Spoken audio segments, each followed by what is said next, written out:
Test. Who phone is that?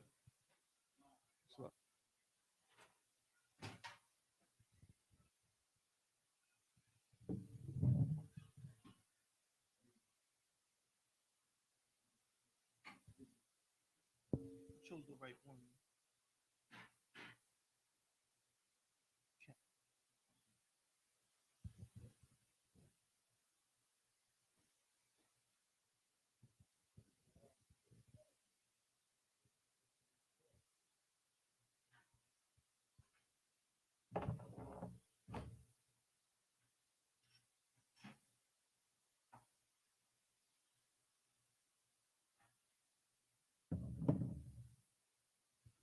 Testing.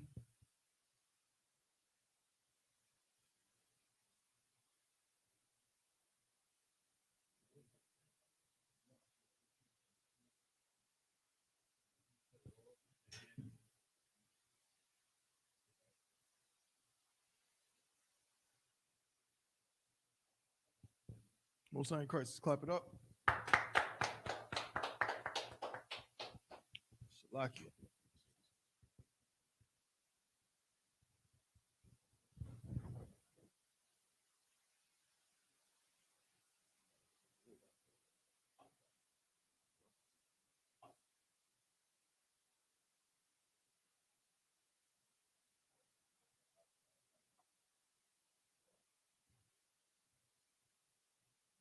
Most High in Christ, Shalom. Yahweh Bashim, Yahweh Shah, Barakatah to the brothers. Yahweh Shemar, Athah Bashim, Yahweh Shah to the sisters.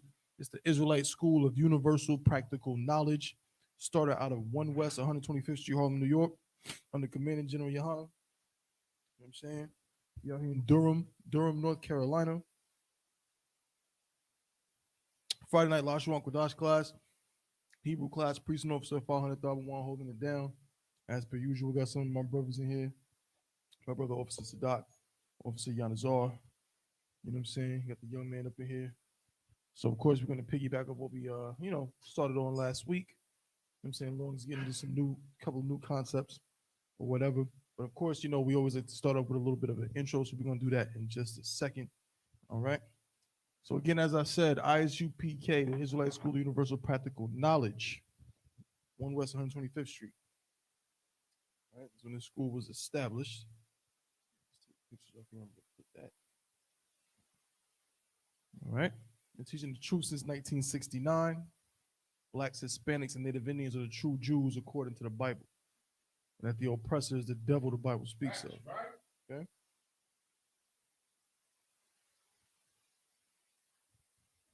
Salaki. Now, so today's intro. Now we Salaki for the tardiness. You know what I'm saying?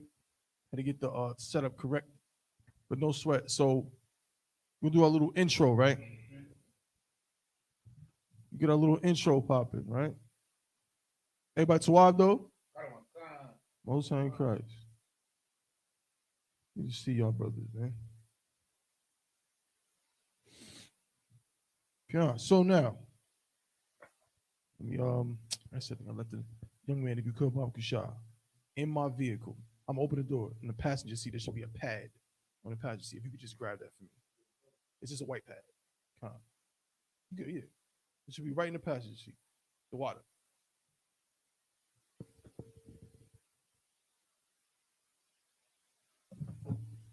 Testing. Give me the prologue first. Let me start in there. You know what I want. All right. So, of course, this is the Hebrew class, right? This is the Hebrew class. So, we're going to get into some concepts, dealing with the Hebrew, dealing with our culture. The water. That's the one. Damn right. The water, brother. Appreciate it. Dealing with our culture, right? As Blacks, Hispanics, and Native Indians, we're growing up living in a society where we are cultureless. Now, what I mean by that, does that mean that Black people don't have culture? No, right? Because Black culture, you would say, is a lot of different things. Like, hip hop is a part of Black culture. You know what I'm saying? How we dress, how we walk, how we talk. You know what I mean? A lot of things are aspects of Black culture. And not just those things. What about some of the great things that so-called black people, blacks, Hispanics, Native Indians have accomplished, even within our captivity, relate to black culture? But when I talk about culture, I'm talking about the fact that when you see a black man dressed a certain way, you may say that's his culture. But who made those jeans that he wears?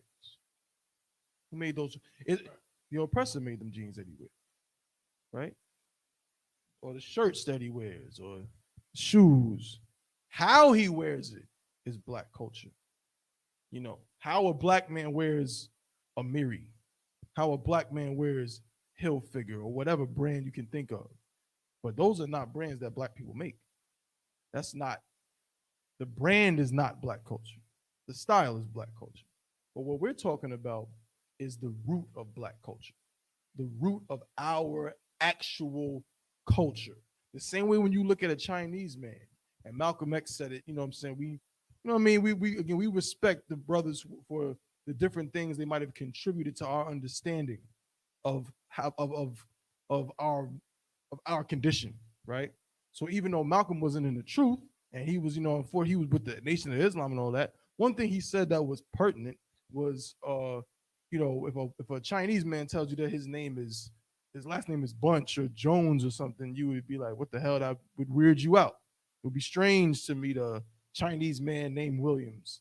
It would be strange to meet an Elamite or East Indian, excuse me, whose last name was, you know, Grant, or his last name was, you know, any of those names that we might have, right?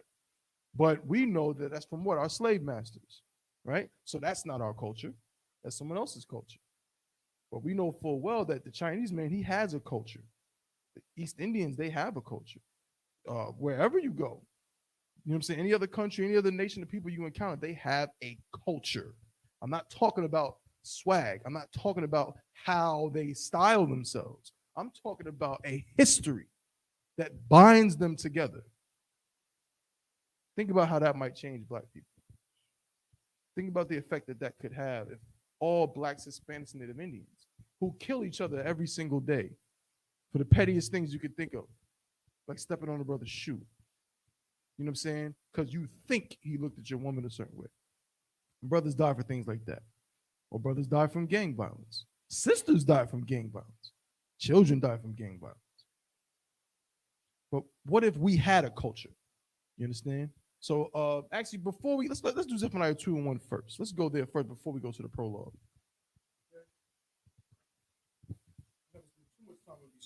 But I do want to talk about this because I also gotta cut something that I heard that was disgusting before we get into this alphabet. And what, you know, as a matter of fact, I'm gonna make sure we go on time. So I'm gonna go start writing the alphabet while you reading that. Okay? You go ahead, brother. I'm not even gonna bother. I'm gonna just use that.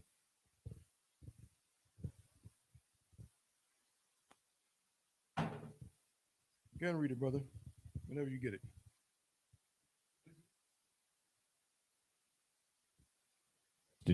This is the book of Zephaniah, chapter 2, verse 1. Gather yourselves together. Right. And if anybody has any questions related to the Hebrew or otherwise, just ask it in the chat. If you got a question in the room, of course, raise your hand as well. You know what I'm saying? Read it again. Gather yourselves together. Gather yourselves together. Read on. Yea, gather together, O nation, not desired. I mean, damn, what does it mean when you are a toddler, a young toddler or infant, and because of where you come from, they have you locked in a cage that's made for animals at the border? Does that mean that they desire you? No, that means that they don't desire you. You ever hear you hear these politicians talk about our Mexican brothers and sisters? Doesn't it sound familiar? Doesn't it sound like the same things they say about us? You understand? How long has a black man been synonymous with a criminal? Synonymous with a rapist and a thief? Synonymous with a drug dealer and a drug addict? You understand? And then a so-called Mexican brother who's really an Issacharite. In certain places, we don't get along. Certain places, you think it's bad on this side. Just ask this brother right here. You think it's bad on this side to get a Issacharite to believe that you and him are the same. Yeah, imagine in California, you go to the wrong part and tell some Issacharite that you and him are the same people. It may not end well. Like, not at all. Like, it may end very, very bad for you. You understand? And vice versa. You know what I'm saying? Even though, shout out to them brothers out there in Cali on the West Coast. You know what I'm saying? Shout out to the brothers, Kazakh Yard, and them brothers out there, Lahab, Banyashakar, doing their thing in Cali. You know what I'm saying? That's ground zero of all of that. You understand? But we have a common history. It's like it. Yeah. When it faces that, it's going to get all that feedback. Right? So you want to kind of just turn it off if you're not using it. So, God, no, you good, bro. I'm gonna do is I'm just turn it down just a little bit. Lucky for that. Most High in Christ, right? But read it from the top, Zephaniah.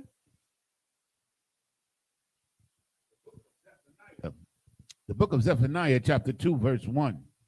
Gather yourselves together, yea, gather together, O nation, not desired. So we're a nation of people who are not desired. Once we come to understand that, man, we can do so much better. Once we come to understand that, man, we can be so much more than what we've been relegated to be in this country. Read on. Verse 2. Before the decree bring forth, before the day pass as the chaff. Drop that. Give me Nehemiah. I want to see. I just want to use that to show we got to gather together as Hebrews, man. We're the Israelites. Blacks, Hispanics, Native Indians. The fact that we get treated the same is not a coincidence. The fact that gang violence destroys Issachar the same way it destroys us, the way it destroys Simeon, it destroys, Asher. They flee in them countries because what? They're not fleeing them countries just because of government persecution. That's a main thing, right? But just like being a black man in America, being a black man in the ghettos of California, the ghettos of Chicago, the ghettos of New York, it's like, the government is killing us. Who else is killing us? Ourselves. And they go through the same thing. You understand? But let's get something, because I had to cut this, man. I was going to go to the prologue, but don't worry about it. I saw some fake Israelite try to say that it is not a sin to sleep with other nations. Oh, boy. And I just had to, because that relates to our culture. How the hell are we going to keep our culture? It's in the Bible. I'm going to prove it. When we deal with these other nations, we lose a piece of ourselves. And that's always been the case. From now all the way back. Please. That's exactly what split on kingdoms up. And we're about to read it. Go ahead and read Nehemiah chapter 13 and verse 23. You brothers pay attention to this. You black, Hispanic, and Native Indian brothers and sisters too. Eve just got, I think Eve is having a baby with that devil. Yeah. She's either pregnant or she's pregnant. Yeah. She's pregnant by that devil. Good. This is the book of Nehemiah, chapter 13, verse 23. In those days also saw I. Right. So Nehemiah said, in those days I saw something. Go ahead. Jews that had married wives. Wait a minute. He said he saw what? Jews. He saw Jews. He saw Judites. He saw Israelites. Go ahead. That had married wives. Had married wives. Go ahead. Of Ashdod. Of who? Ashdod. Of Ashdod. Go ahead. Of Ammon. Of Ammon. We know who that is. The Chinese. The Japanese. Go ahead. And of Moab. And the Chinese. Basically, he's saying I saw Israelites had married heathen women. Read on. Verse 24. And their children spake half. Oh, now we're going to get to the connection here to the Lashawan Qadash. Their children spoke what? Half. They spoke what? Half. No, the whole thing. Half. They spoke it fully. Half. They spoke it fluently. Half. They spoke half. Go ahead. In the speech of Ashdod. In the speech of Ashdod, another language. Go ahead. And could not speak in the Jews' language. And couldn't do what? Speak in the Jews' language. They couldn't say Yahweh Ba'ashim Yahweh Shah Barakatah Yahweh Shamar Atah Ba'ashim Yahweh Shah. They couldn't say that. They didn't know how to say Lashawan Qadash, Atha Ha'ayash, Bun Banaf. They didn't know how to say that. They could say Khan and Shalom, but then they would say what? Ni hao. some right, some Japanese nonsense. Read that part again. And their children spake half in the speech of Ashdod and could not speak in the Jews' language, but according to the language of each people. They spoke according to the language of each people. They had lost a piece of themselves. Read on. Verse 25. And I contended with them. And I did what? Contended with them. No, he said love is love. I contended with them. No, Nehemiah said it's all good. I contended with them. Nehemiah said I fought with them. Go ahead. And cursed them. And cursed them. Go ahead. And smote certain He went upside some of their heads. Go ahead. And plucked off their hair. And made them swear, Salakia, by the Most High. And made them do what? Swear by the Most High. And made them say Salakia to the Most High. Go ahead. Saying, ye shall not give your daughters unto their sons. We shall not do what? Give your daughters unto their sons. I thought this Bible was about all love and hugs and kisses, rainbows and skittles. Nor take their daughters unto your son. Oh, so it goes both ways. So a black man, he ain't supposed to be with no devils. And guess what? A black woman ain't supposed to either. And our Isupk brothers and sisters and our Gadite brothers and sisters, leave them devils alone, man. Leave them heathens alone. Read on. Any more on that? Oh, yeah. It says, or for yourselves. No, yeah, that's just my ring in my house. Yeah. That's it. You got to check it? Okay. That's it. No. What about verse 26? Verse 26. Did you read 25? Khan. Read 26. Because this is what the brother brought up. Okay, this is it. Yeah. Did not Solomon what? Did not Solomon. Did not Solomon. Go ahead. King of Israel. Sin. Do what? Sin. No, it's not a sin. Sin. You can be with heathens. Sin. Did not Solomon sin? Go ahead. By these things. Read on. Yet among many nations where was there no king like him, who was beloved of his God, and God made him king over all Israel. Nevertheless, even him did outlandish women cause to sin. Read 27. Verse 27. Shall we then hearken unto you to do all this great evil? All this what? Great evil. Being with white women is what? Great evil. Being with heathens is what? Great evil. Not being with a black, Hispanic, and Native Indian woman is what? Great evil. Read on.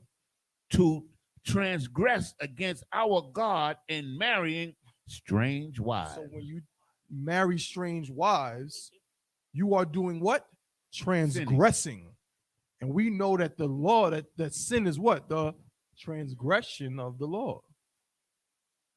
So marrying heathens, in other words, having sex with heathens, is a goddamn sin, and it's disgusting. And I want you to get one more before we get into this Hebrew. Give me Song of Solomon chapter 5 and verse 1.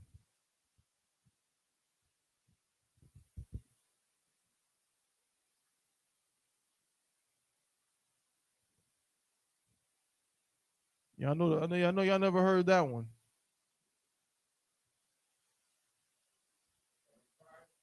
5 and 1. Yeah, Pastor Holy Hands, you know what I'm saying? He didn't bring up those scriptures about interracial marriage being a goddamn sin.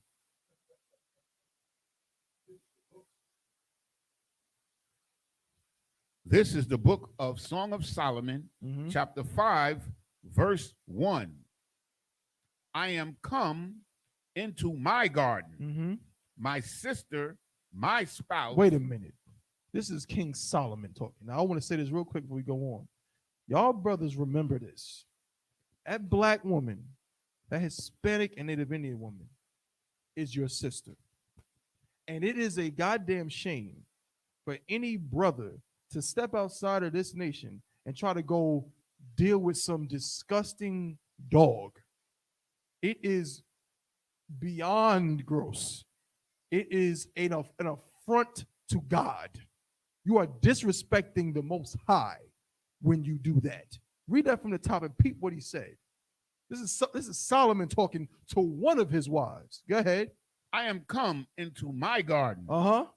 My sister. My what? My sister. My sister. Go ahead. My spouse. My what? My spouse. His sister is his what? Spouse. Man, a black woman is better than them.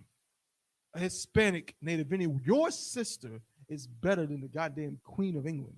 I'm telling you right now, you find me the lowest, fiend out crackhead you can find, who is a black Hispanic or Native Indian woman. She's better than the Queen of England. She's better than your nasty celebrity Hollywood, whatever you got. She's better than all of them. And I'll say that with a straight face for the rest of my life. You understand? Our sisters are spouses. Get you a black woman. Get you a Hispanic woman or a Native Indian woman. Go ahead, brother. Next No, one. please read it. Please. This right here. Check this out, yo. Yeah, right. I have gathered my myrrh with my spice. I have eaten my honeycomb with my honey. Ooh. That's some shit. Yo, he talking that it's all a metaphor. It's a metaphor. Yeah.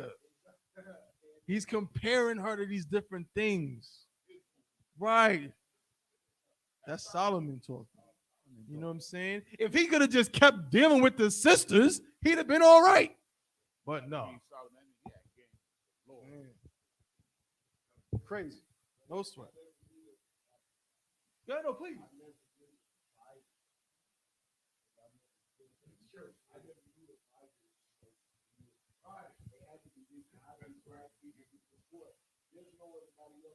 Right. Exactly.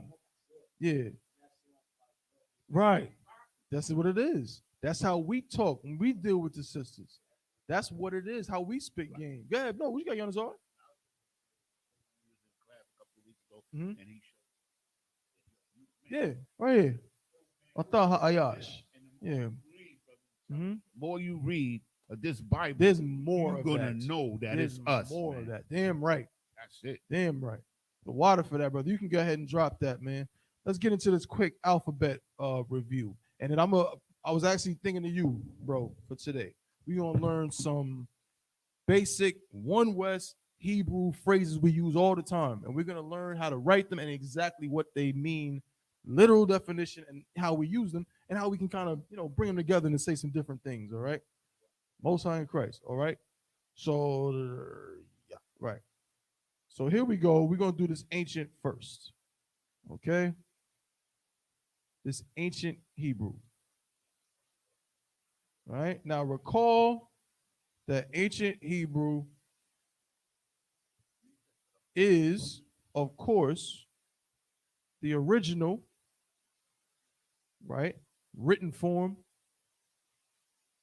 And recall that a lot of what we see here, now this is something we haven't discussed in a little bit of time, but recall that ancient Hebrew is actually the language from which other languages stem, meaning this: you can trace these same consonantal sounds and some of these symbols to today, to our very English. Now, it's not the same, right?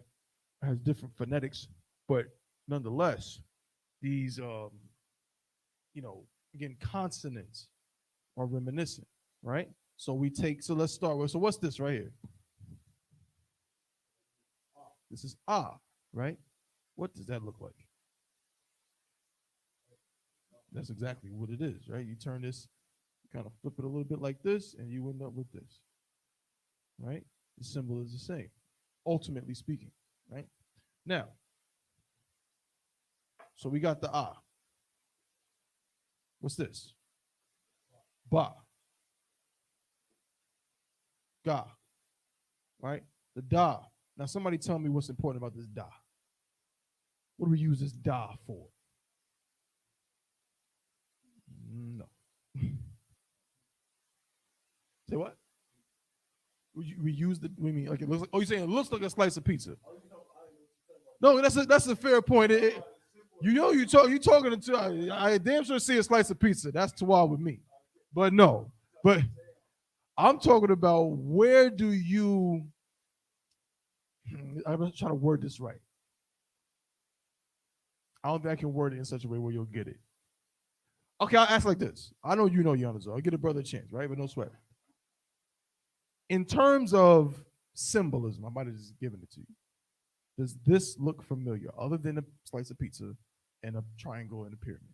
But does this look like something that you see in this room, related to One West, related to the Isupk, related to the Israelites? Wait a minute. In the middle, under the Isupk? You talking about this?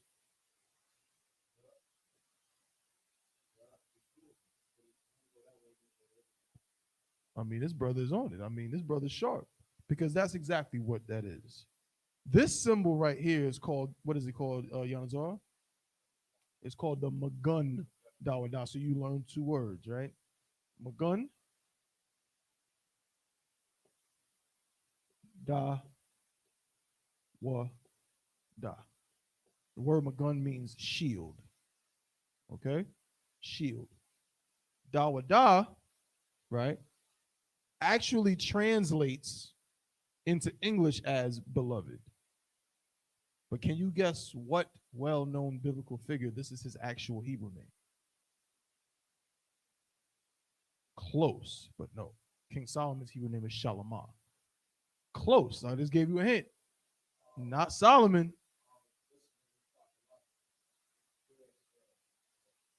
Solomon's father, King, give him a hint. King David. King David's Hebrew name is Dawada, right? This symbol, right, it is not a star. Let's get that out the way. Fake Israelites love to say that. This is a star. That's foolish. Stars are not shaped like this. And this is not what the Bible means when it says a star. Here's more, not similar, here's more figurative language we talked about. When the Bible says star, what is it talking about? It could be talking about actual stars in the ball of light and gas. What else could it mean? Yeah, Yanazar. And it means just what it means today, like a movie star, a prominent person. A prominent person. So when it says the star of Remphan, the star of Molech, it just means the person who is the prominent figure, the representative. Who is the star of Christianity? Pass that piece of garbage right there, please. If you could, Yanazar, the water, my brother, just so they can see what I'm saying. In the Bible, a star is not a shape on the board, okay? In the Bible, when it says the star of something, it's talking about the person who is the symbol or the face of something. This is the star of Christianity right here. Caesar Borgia is the star of Christianity, of course. And here we don't give a damn about him. I'm just going to step on him because I don't give a damn anyway, right? So this shield is King David's signet. What is a signet? Hold on, young man.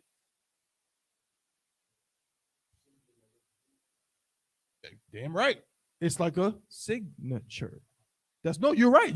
That's what it is. You're right. It's a signature, right? So when King David would have to sign a document, he might get something to deal with some borders, or he's the king. Something dealing with a dispute at the border, or he has to negotiate some trade with this people or something like that. He'd write the document, and when he would sign it, what do they have? They had what they call it? I forgot what they called it back in the day. A seal, right? But they would put the wax, right? Put the hot wax or something like that, and then you would have a little stamp that just sealed it. And what King David was put, his name is Da Wada, right? This is a Da. Wa, Salakia, in Hebrew means and, right? So Da and Da. It's two Da's. So to make it his signature, like, yo, this is King David talking, he would do what? He would put it like that. You know what I'm saying? It's no different than your signature today. When you write your signature, do you write every letter out fully? Some people might. Some people don't. Some brothers might just say, "Oh, my name is George," and then he write his signature, and they'd be like, "Right, go ahead, young man." Mm-hmm. Mm-hmm. You didn't understand it, right?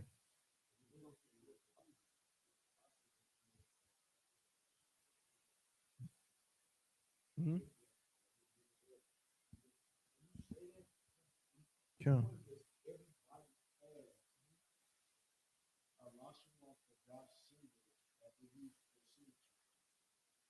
Well, I wouldn't say he's the only one who had one, but he's the most prominent. Remember, King David is the most prominent king in the history of Israel, unless the only competition he would have would be Solomon. Mm-hmm. Mm-hmm. Mm-hmm. Right. Mm-hmm. No, I know what you mean. Yeah. Right. Exactly. Mm-hmm. Right. Yes. Right. Absolutely. And if you saw, you wouldn't to know if you was dealing with Israel, this is what you would see.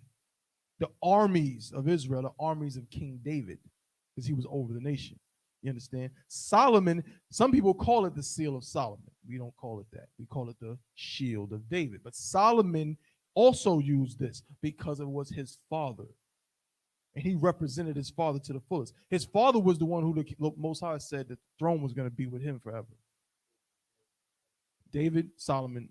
After Solomon is when it didn't split while Solomon was king, but after Solomon is when the kingdom split into northern and southern kingdom, right? And there's scripture that says that we're gonna go so long without a king, right? And we went a long time where Israel did not. Israel really, there's a lot of history to it. Israel didn't originally have a king for a long time because we weren't really supposed to have one. We asked the Most High. We was like, we want a king, and he was like, all right, whatever. We got Saul. Go ahead.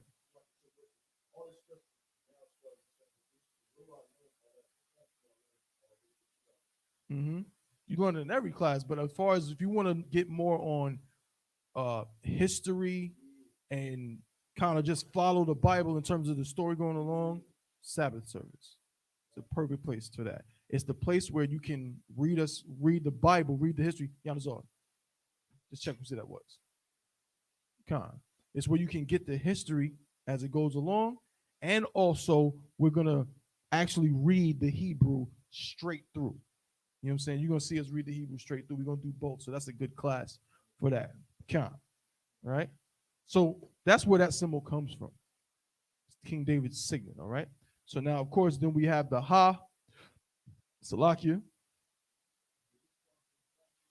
Well, maybe we didn't hit camera. You know what I'm saying? We can throw them on if you want to. We probably should, yeah. Um, the Wa, right? What does this look like? Right, which is Z. It's simple. All right, that's what it is. All right. This, of course, is the Ka, right? Remember that softer sound, right? Ka. Then we got the Ta. Ya. Okay. Then of course, now this is where you're gonna get your K from. This is the Ka. Now it may not look like it because it's kind of shaped the way it is, but even still, you can see the connection between this and the K and the C. Because if you flip this the other way, right, it's just not jagged. But now if I take that out, take that out, now you see what we're doing, right? You see how it could be seen as a K, right? But that Ka is where we're gonna eventually get that sound from. What does this look like? Right? And that's what it is. Go ahead, please.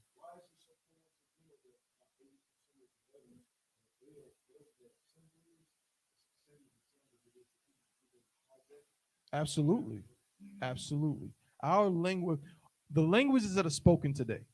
Now, I'd have to do more research. You got other languages, Akkadian, things like that, right? But this language, according to the Bible, dates back from the beginning. This language dates way, way, way, way, way, way, way back to Adam. You understand? Okay. Mm-hmm. When I say the beginning, I mean that there's a scripture where Paul refers to this. He says that he speaks the language of angels. That this language,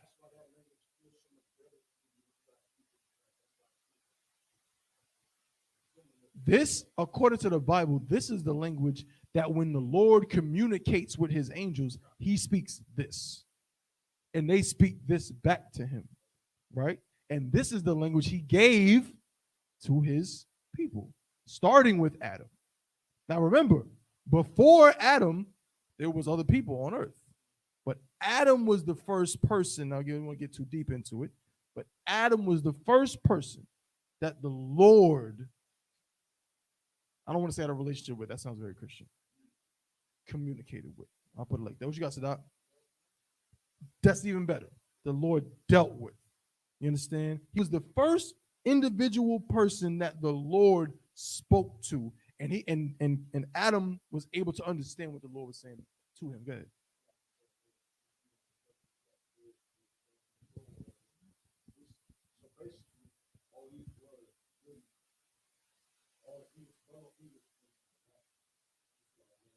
Mhm. Well, English is really a hodgepodge. It a lot of them. I wouldn't say 80%, but a lot of English words come from Latin. But if you were to study linguistically, English is a Germanic language. It's Germanic. It borrows words from Latin, but English is not a Romance language. Latin is a Romance language. Spanish is closer to Latin. Italian is closer to Latin, right? Yeah. Right. Mm-hmm. Etymology, yeah. Mm-hmm.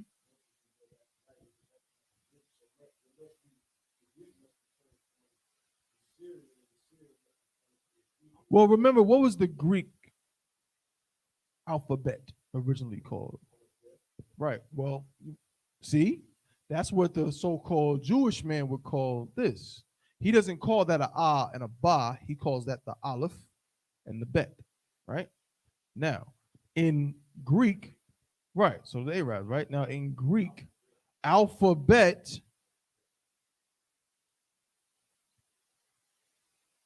We're talking about Greek though. The alphabet comes from what's the first word? What's the first Greek letter? Alpha. The alpha beta, right? Representing the first two letters, right?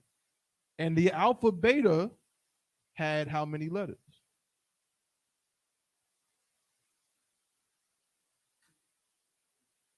It didn't have 26. It had more like, I think, I'm not sure if it's exactly 22, but it's the English alphabet has 26.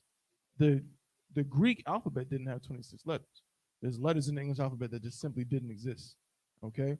So, exactly, right?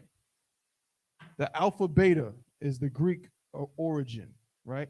But as you see, that ah and ba is corresponding the same thing. It's the same thing. And this is before Greek. You know what I'm saying? This is before the Greeks. The ah and the ba came before the Greeks. So like I said, you can look at ancient artifacts like the Moabite stone, which is, I mean, what? That's like BC. I mean, like 2,000-3,000, like that's thousands of years before Christ, right? But that's the connection. All languages on earth have a common ancestor. Now that's it. That's it.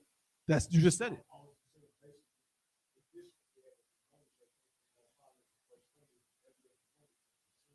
Right. Or broke off in some way and did its own thing. But originally, the language that seems to tie them all together is the Lashawan Qadash. And if you look at it, I mean, most ancient languages are written from what to what? From right to left, right? Whereas English is written from left to right. Greek is written from left to right. You understand? So the older the languages go, is going to change the form. All right. So Ya, Ka, La. Now check out this Ma. Same thing, right? Yo, that's it, bro. You see it, right? If you just flip this joint, it will look like this, right? That's what it will look like. You isolate that, that's an M.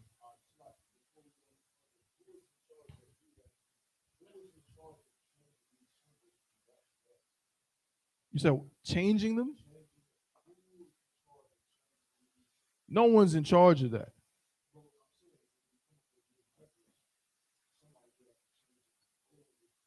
No, it's not a new. The same way if I write, who's in charge? Let me ask, I'm gonna write something. Let's see if you know what it means.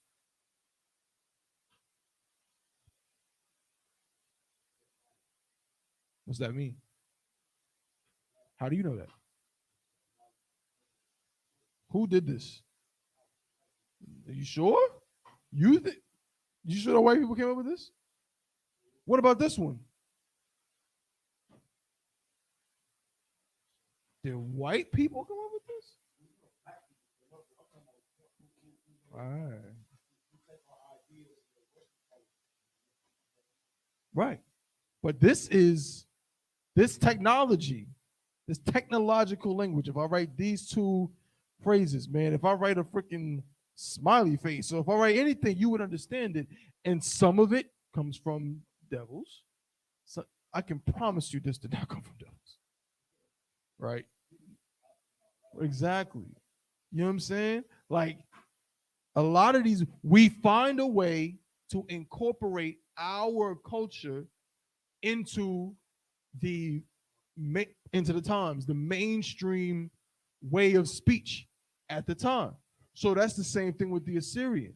It's like we in this land. It's organic. It's like we're in this land. We talk like this. How do I use like this language to say something that I would say? Like you said, laughing out loud, shaking my head. That ain't something that a devil would say. We took texting as okay. This is killing me. Y'all remember back in the day, man, the Nokia phones. Remember them when you had to, you ain't had no, you had ASDF JKL semicolon. You had to 2222, 333, right? Exactly.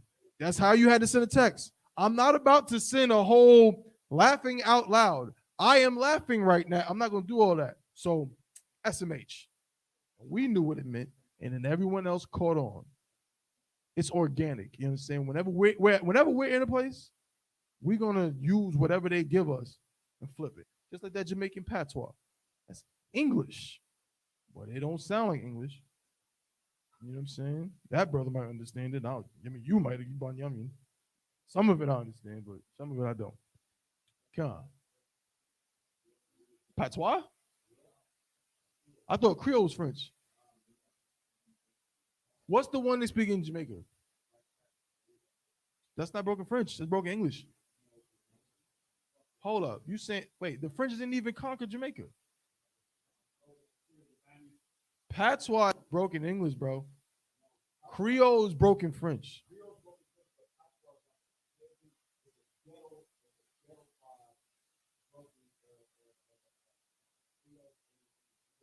Okay. Mm-hmm. I got you. I see what you're saying.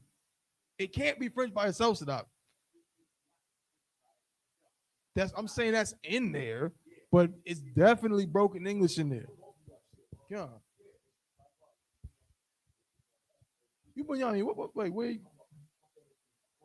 Oh, snap. God. Most I ain't Christ, man. Me, I'm just, just a Judite. You know how it go. It's no sweat. You know what I'm saying?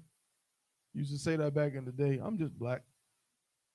In high school, other people be like, yeah, I'm from Bahamas. My parents is from here. They from St. Kitts. And they'd be like, where you from? Like, my dad is from Brooklyn. Like, you know what I'm saying? Like, right. God. Oh, word? Mm-hmm. No sweat, bro. Hey, bro, you get, you get down. Start a camp out there. We need some brothers in the Bahamas, man. I'd be afraid of this. I might want to go with you.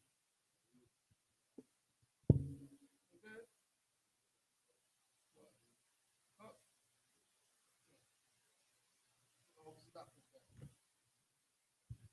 You know what I'm saying? But yeah, but that's how it is. It's organic. Got the water, brother. It's organic. Right. So the ma. See the same thing with the na if you flip it. Right. This is a sa. Right. Sa. Now this right here, of course, what they would call this in the what do you call it? The so-called Jewish man, he calls this the ayin. Right? Now check this out. We call it the I. Right? We just go with the consonant. Somebody look up the word. Let's see. Let me look it up so I can show you. Yeah, in the blue letter. No, I got you. I'm looking at the blue letter.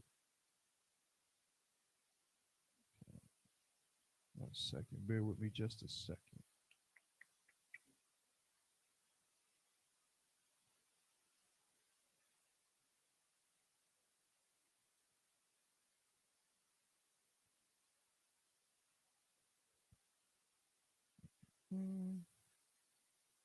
Right. Right. The word for I is ayin.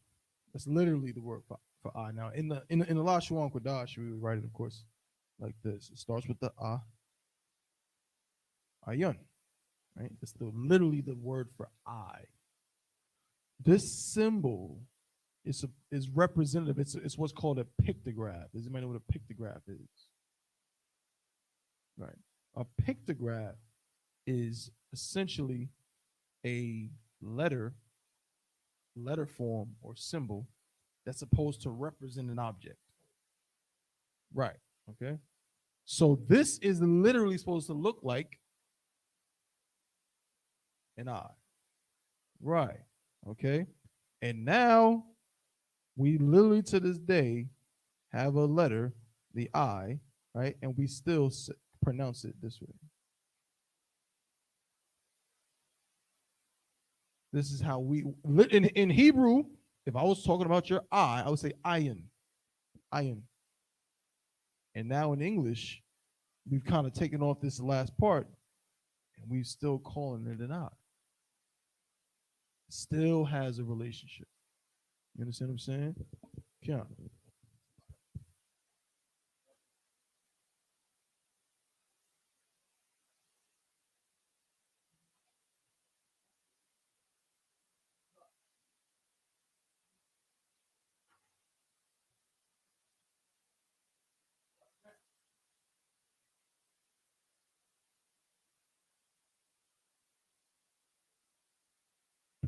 What's next? The I, what's this one?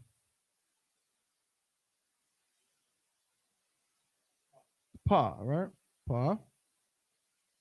Right? This, of course, is the Tazar. Tazar.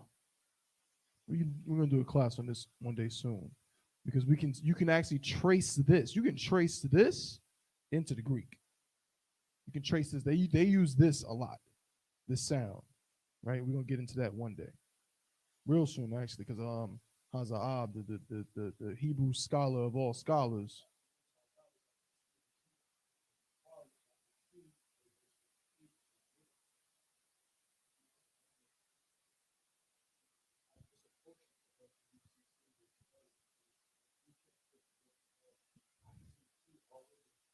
Damn right.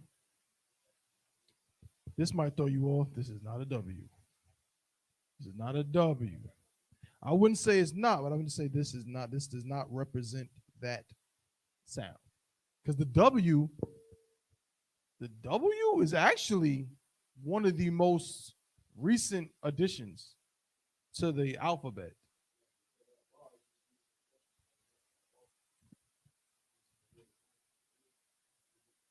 You could say that. All these symbols, these are ancient symbols. They have different mechanisms, but yeah, a lot of them do. You can see in them the relation, even the ta. It's like an X in a circle, but if you turn it over, it just look like this, like a T inside of a circle. And that's because some of them don't really. You cannot. Okay, so the Shah, right? So this is the Shah, right? We said the Shah. and the tha. Of course, we can see the tha, of course, also looks like a T to a degree, right? But this W, let's see something. I think the W literally might be the latest addition to the English alphabet.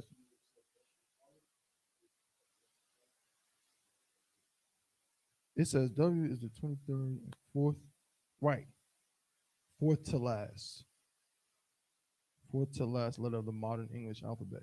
So W was added later.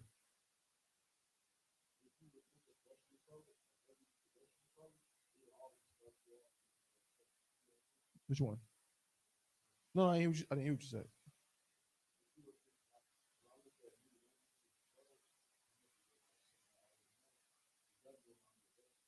Mm-hmm. That's what you're saying. I mean, kind of, that helps you, but I'm telling you that the W is new. Like, that's what I'm saying.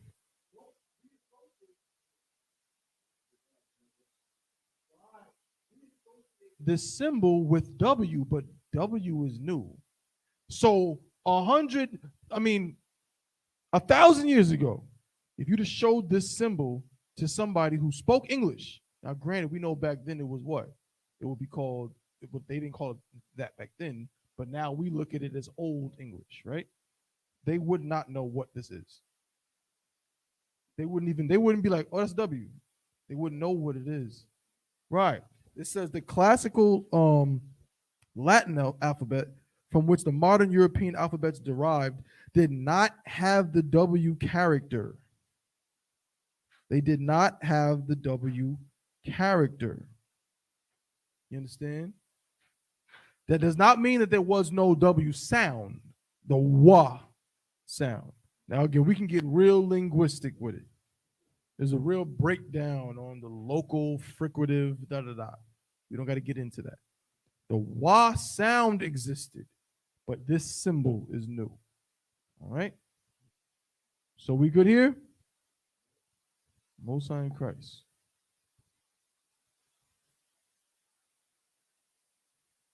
Salakia. All right, let's do this Assyrian real quick before we go into some of these other words. Matter of fact, Yanazar, I'm going to have you, you know what I'm saying, with that excellent handwriting, if you don't mind, brother.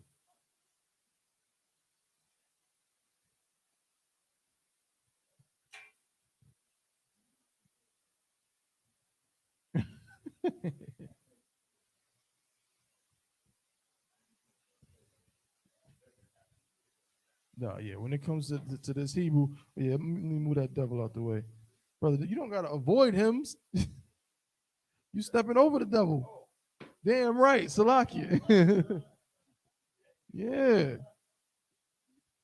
You know what I'm saying? So now, the brother is going to write out the Assyrian. Right now, as we were just discussing with the brother, this was an organic transition. We had been in captivity under the Assyrians for a very, very long time. And as with anything, we adapted to that, just like now. It's second nature to us to speak English. It's second nature to us to use English symbols. In fact, we use English symbols to write Hebrew. We do it. We look at the board, right? Lashawan Qadash. Everybody in the room knows what that says. They're reading it. That's not English. That's Hebrew. We're using English again. What's that word? Now you Yanazar, what's that word? To use symbols from another language to represent the sounds. No, to use symbols or letters from another language to represent the sounds from the source language. Mm-hmm. Give him the hand. That's it. Transliteration. That's what that is. When you say Jackie Chan, Chan is not English. That is a Cantonese word. And you're just using English symbols to represent that sound. Why? Why can you do that? Because as we just said, all of these languages have overlap to each other. They overlap in some way. Yeah. You know what I'm saying? All these languages overlap. So there's gonna be usually some way. Even freaking, what's that nasty African language with the clicks?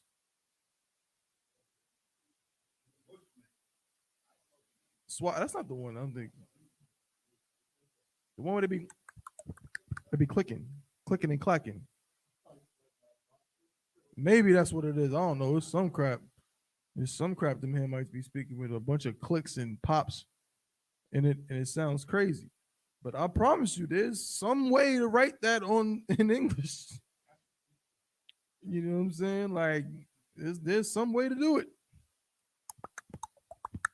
And an African will be like, "Oh yeah, I was over there last week. I know him," and they know what that means.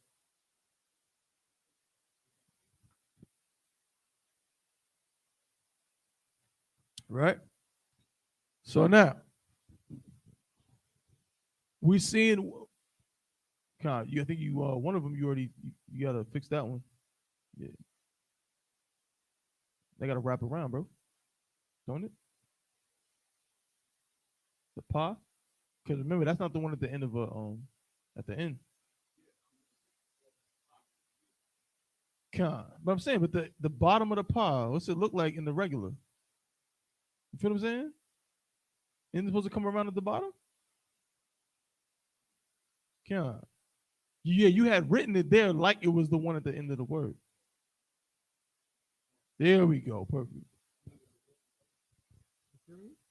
How many symbols? No, it has 22 letters, same amount of letters, but 27 symbols. Exactly, that the brother's right now, right now.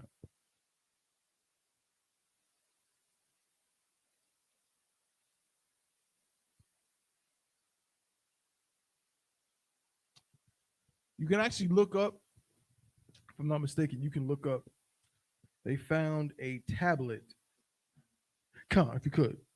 They found a tablet in New Mexico of the Ten Commandments. Right? If you look at that tablet, you'll see most of these symbols on that tablet. Please.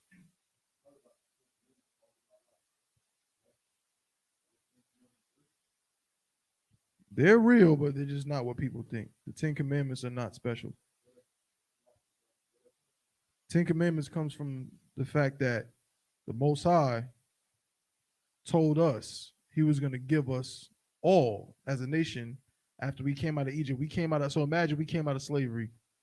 And he said, okay, I'm going to give you these commandments and these statutes. Basically, I'm gonna tell you how to build this nation.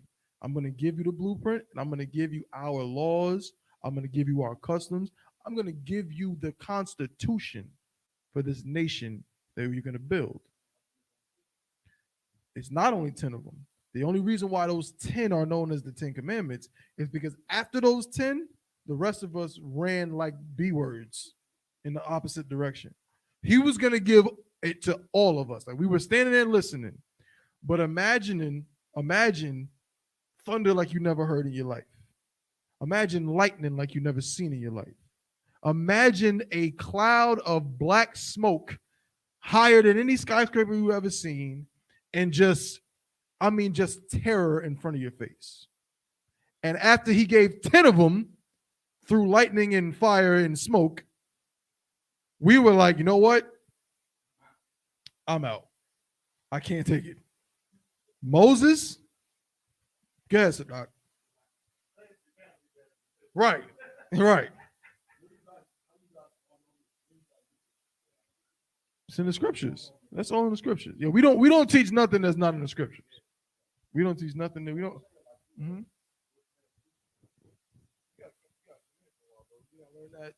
Like, you know what I'm saying? Like, yeah, no, facts. Like, yo, brothers in here, man. We learn all the time, bro. Like, I tell you, like, always learning. Keep asking the same questions, guys. You understand? As the brother said, like, and I could attest to it. It's like if you start coming to the Sabbath service, because in the Sabbath service we read through the whole first 5 books, and then we start all on Saturday 9 o'clock, and then you learn more because we read 49 scriptures every Sabbath service. Every Sabbath You learn service. more about the actual development Right, and the and history. establishment of our history and our culture Damn in right. the Sabbath service.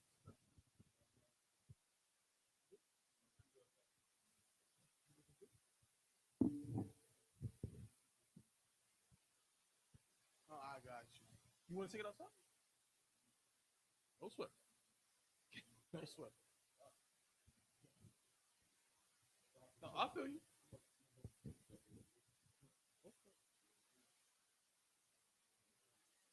Now, this form is what we use in the Sabbath service. So where's my Tanakh at? Somebody took my Tanakh. Count. What is this?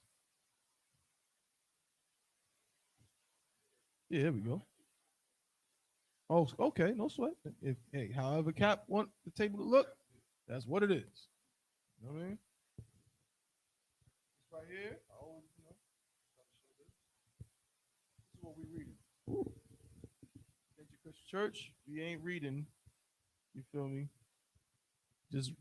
Your Christian church. I mean, Yanazo, I remember the last one I went to was Salakia. Sidebar. Now, I didn't grow up in the church. My father was an Israelite in the school at one point. My mother was in the Christian church.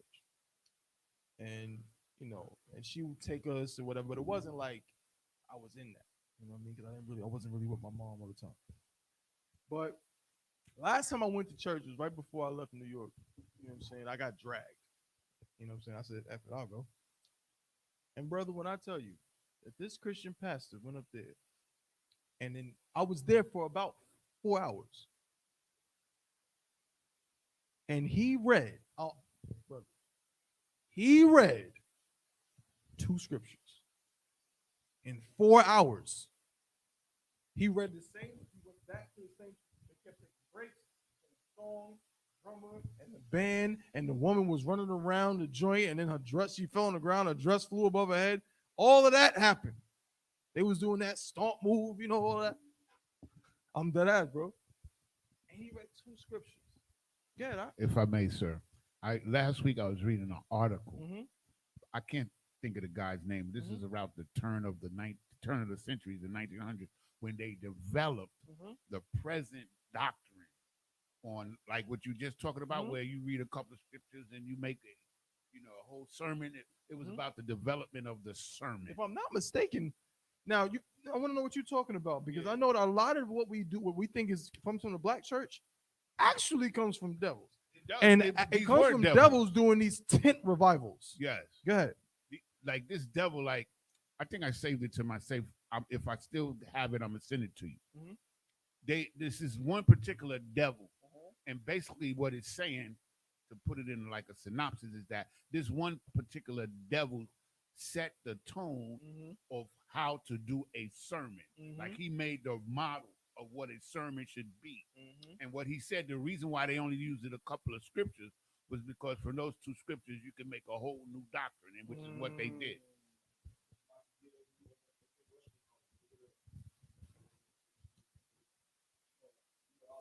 Yeah, theological. Yeah.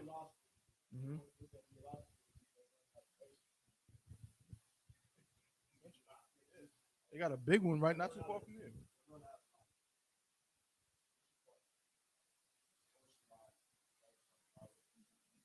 Yeah. Damn right. No, that's a fact, brother. Yeah, that theological school is something serious, man. I had to take theology classes. For my college. I went to a Catholic college, and man, they make you take them like it's a requirement. You have to take theological classes. Yeah, yeah. St. John. Go ahead.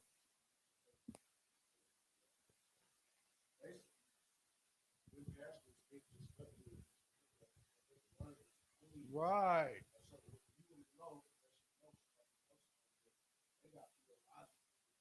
Right. Completely. That's how he was able to have a church. His father was a pastor. He was a generational damn pastor. It was in his family. Yeah. His grandfather was a pastor too. It was just passed down, passed down, passed down. And of course, all of them were sexual deviants. As is proven many times over that dude was a freak. Salakia. Go ahead. When I went to Atlanta in 2015, I went to his house. I love that story. Tell that story. Yo, he pushed his grandmother down the stairs. Martin Luther King. They when you go to his house for the tour, he was a bad kid, and he pushed his grandmother. I know some bad kids, but that's something else. Yeah.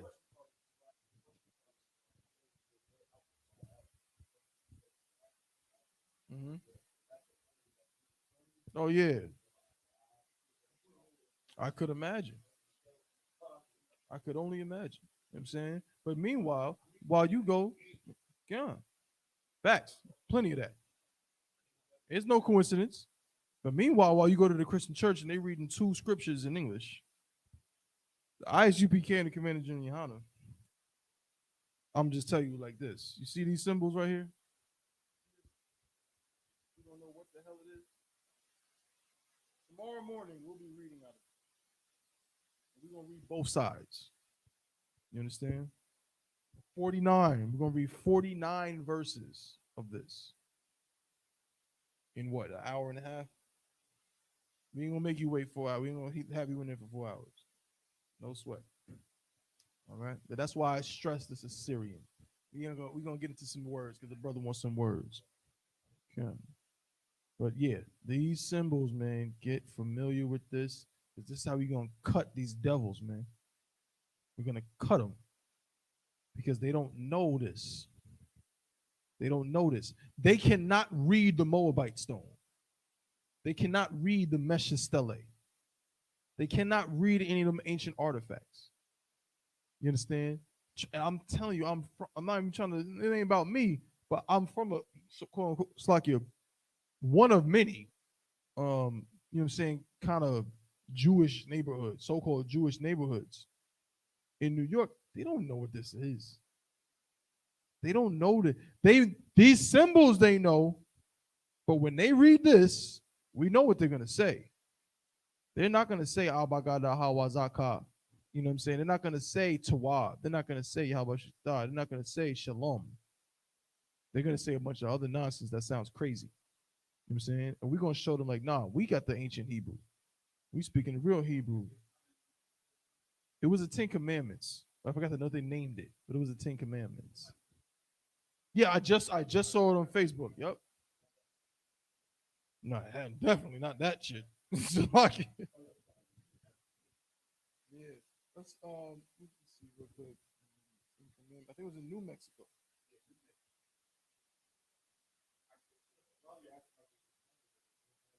It could be.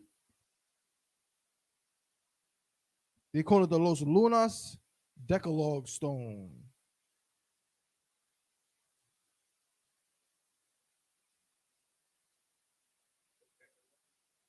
Decalogue. It was actually found in 1933. It's old.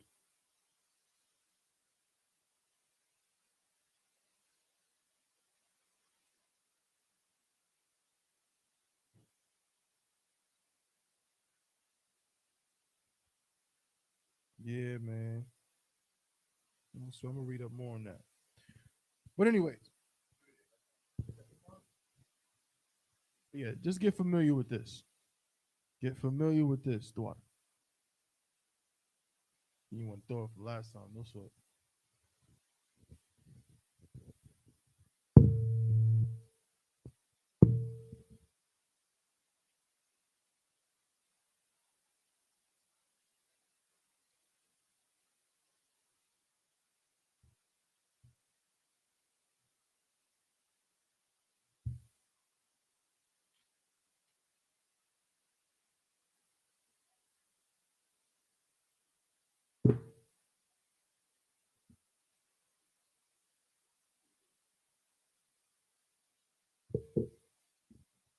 All right.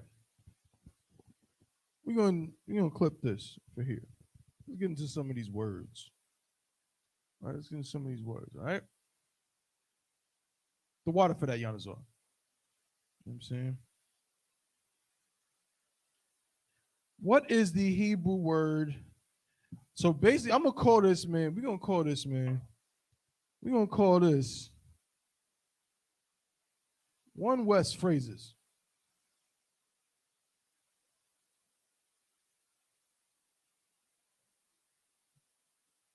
There's different things you're gonna hear brothers say and allude to in the truth. Hebrew. And we're gonna show you how they break down.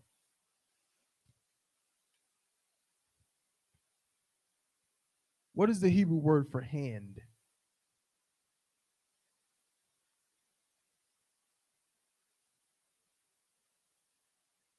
Close. I'm gonna write a phrase. I'm gonna write it in Hebrew. For now, we'll deal with ancient. We'll be nice and we'll deal with ancient, right?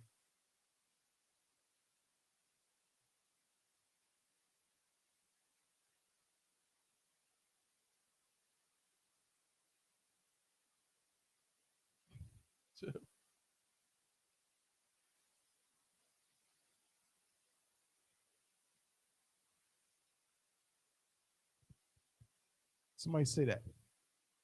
Not you, young son. Well, you could. I mean, you gotta raise your hand, but I want to get. I want to get a young man a chance, man. I want to give you the brother a chance. Remember, you reading it. You reading it from this way. This is an ancient language. You got to start on this side.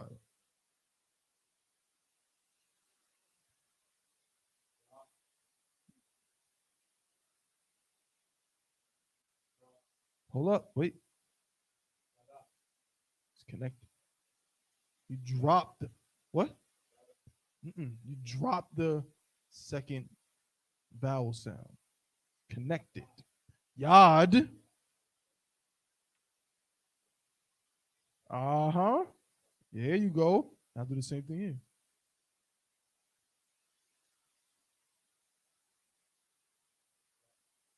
Now put them together. Yadium. Yadium.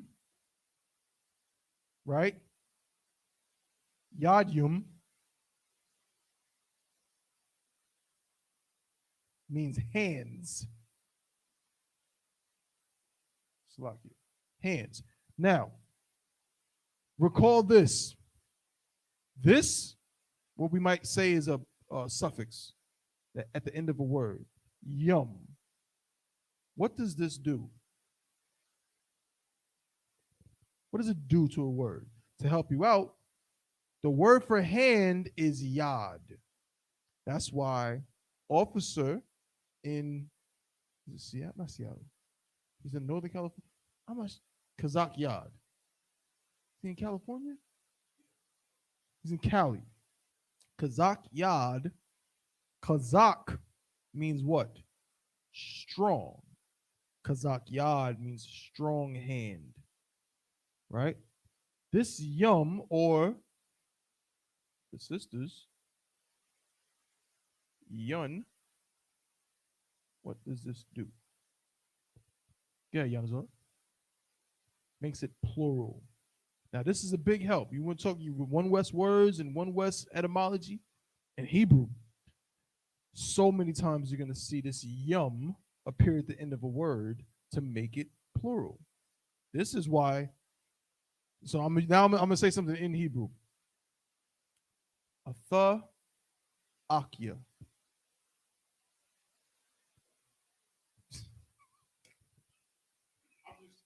That's right, brother. Atha. Right. So Atha is right. Ak. Akya. No sweat. No sweat. No sweat, brother. No sweat. We talked about it a couple weeks ago or last week. The suffixes, right? These determiners or possessive adjectives at the end of a word. My, your, ours. Ya at the end of a word is what? My. So if I say a th, akia, that means you are my brother, right? Now, because ak is brother. But when we say, what is that? Brothers. Come. Exactly. And when we do, if it's just a group of sisters, it would be yun. So we say akwathiyun. It is not akwathiyum, it's akwathiyun. That's for sisters. You'd asked the question before about genders related to the words. This is an example of where that does come into play. If it's a group of brothers, we say akium, right? If it's sisters and only sisters, we'll say yun. So akwath is sister. Akwathiyun. Okay? Well, ak is a noun, nakwath is a noun. Oh, those would be called, you can call them possessive adjectives. Possessive adjectives.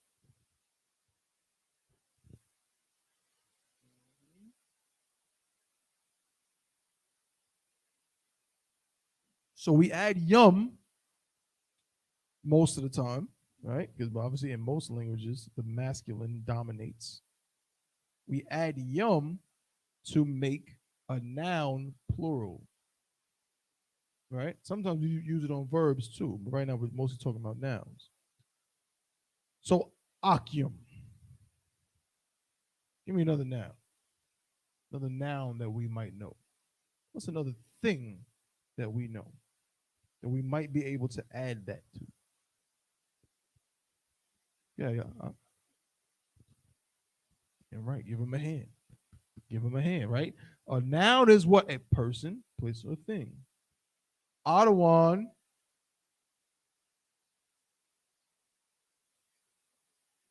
Adawan means you could translate it as master, Lord. It just means a person of authority, a person, a figure of just like I always say the old karate movies. Who grew up on them? Who used to watch them joints? Man, me and my pops watch. You know what I'm saying? All them Gordon Luke, Master Killer, all them joints, right? And what do they always say? Master, you killed my master. Right. I have to avenge my master. Master just means teacher. It doesn't mean you're a slave. In that context, that's something that the devil took and pushed the Bible. You ain't gonna get that information nowhere but in the UPK. They ain't gonna break it down like that, right? They teach you, oh, why does the Bible say, obey your masters? Because master means teacher. Master means authority figure. It does not mean slave owner, which is why they call Christ what? Good master. Go ahead. Exactly. Right there. Your teacher is someone that is a person of authority. It's a person who, you know what I'm saying, is you look up to in a certain way. Go ahead. Hmm? No sweat. You sure? No sweat. Right? So Adawan is the English form. It's like the Hebrew form of that. Right? Master, Lord. You know what I'm saying? Authority figure. Sir. Right? They say that Sarah called her husband Lord. She called him Adawan. You understand? It's just acknowledging a person's authority, acknowledging that this person has, you know what I'm saying, their rank, so to speak. Okay? But guess what? Like the brother just said, we can take this and let's write it, let's do it real fast. And this is showing you how we do this in Hebrew, right? We can see it clearly written in the transliteration. So this is very easy for us, right? Da, wa, and then we're going to put the na. We know this is da, wan, right? But we'll do the same thing in the Syrian. Da,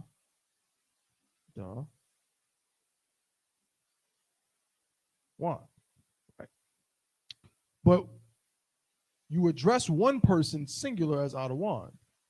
But if I'm talking about multiple brothers above me, all them brothers who are 500s and thousands above me, that I can use this plural device to say what? Adawan yum. Adawan yum. Right? And then I would adjust this as such. Now it's a new word. So now Adawan yum. Ah, duh. Slacky. My bad. Still same connectors. Adawan yum. Right? And then here we would go Adawan. It's at the end of the word. Adawan yum. Right? That's how we use that device. Anything that represents a person, place, or a thing, we can use in this way. Of course, that has to make sense. Right? No. As I said earlier, not only nouns. Yeah, there's times when we could use that with verbs. Right? Like if we're telling multiple people, I'll give an example right now. Let's see.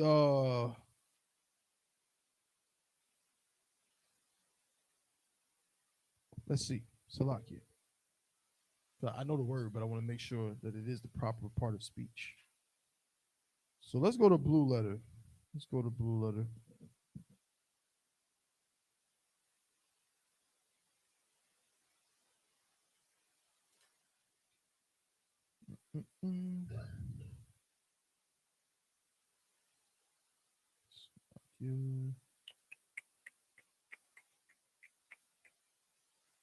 There we go.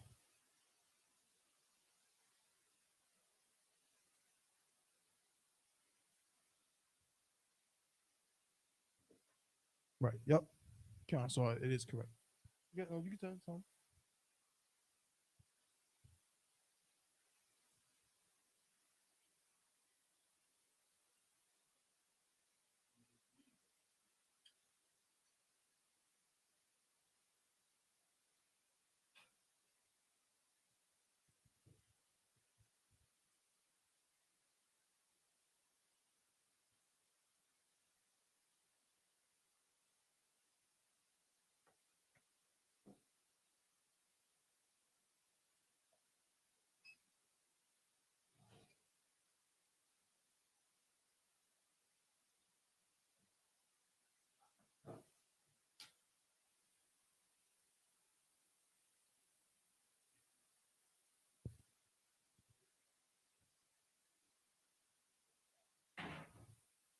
Who knows what this is? Somebody just say it.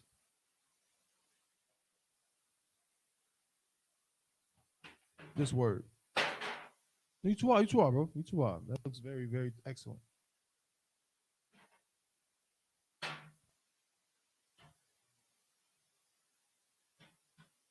Spell it out.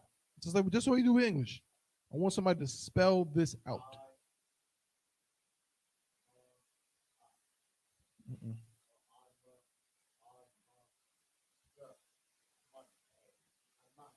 Imad.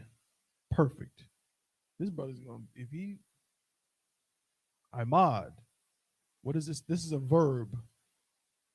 We say this at the end of every class. You just said it. Which means to what? Means give him a hand. Good night. Imad is the root verb. It means to stand. When you turn it into Imad yum, what you were saying basically is everybody stand. This is a verb, it's not a noun. Imad yum, everybody stand. All stand. Right? But if I was talking to one brother, I wouldn't really say Imad yum. I would say Imad.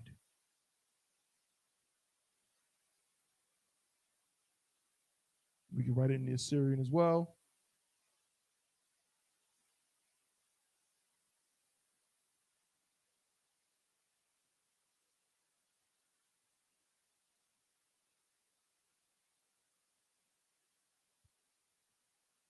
Imadium. Right? Which while we're on the subject, right? So so here's some of the phrases we use, right? Understanding that. Here's what we say at the end of the class. So now it'll be clear. Everybody can know exactly what's being said and get an understanding, right? So we say, actually, Yadyum means hands, right? We say what at the end of the class? One of the things we say is Yadyum Mata. Yadyum Mata is usually the last thing the officer says. Yadyum Mata. Please. Damn right. Yep. Yeah. That's exactly what it is. Yadyum Ma. Oh yeah. I thought you was raising your hands, Salaki.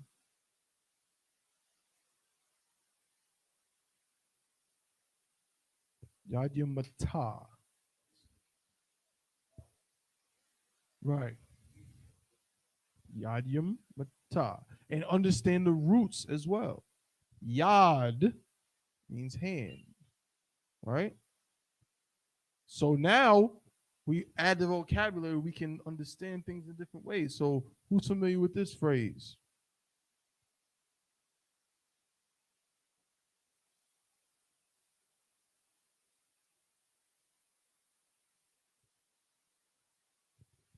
That's a one West phrase. What does that mean?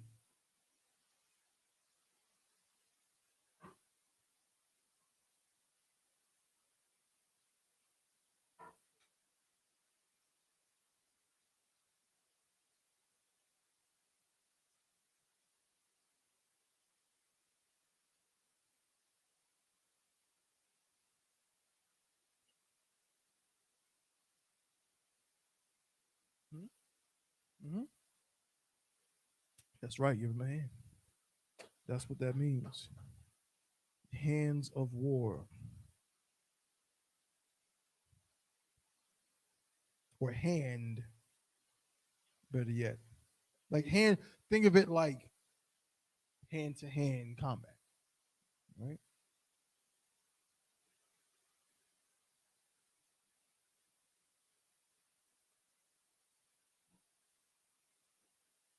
Yad Karab.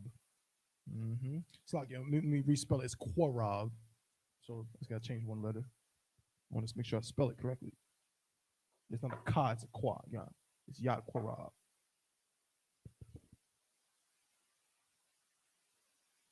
All right. And there's a scripture for it, right? I'll read it real quick. This is the book of Psalms, chapter 144 and verse 1. I'll read it in the Hebrew. It's King David talking in the Hebrew. He said, La Dawada, Barwaka, Yahweh, Tazawarya, Hamala Sakya, Hama Lamad, Yadya, La Quarab, Atazabaya, Iwathia, Lamala Kama, right? So when he says that part right there, he says, Yadya, La Quarab. In English, it reads, a Psalm of David, blessed be the Lord my strength, which teacheth my hands to war and my fingers to fight. King David wasn't no B word. This is in the Christian church. In the Christian church, they never tell you that King David said, thank the Lord for teaching me how to fight. Come on. That's what I'm going to read it from the top. He said, blessed be the Lord my strength, which teacheth my hands to war and my fingers to fight. Basically, King David, which always is what made King David so special, was that King David understood whenever he went into a battle, who was with him. That was the difference. Go ahead, young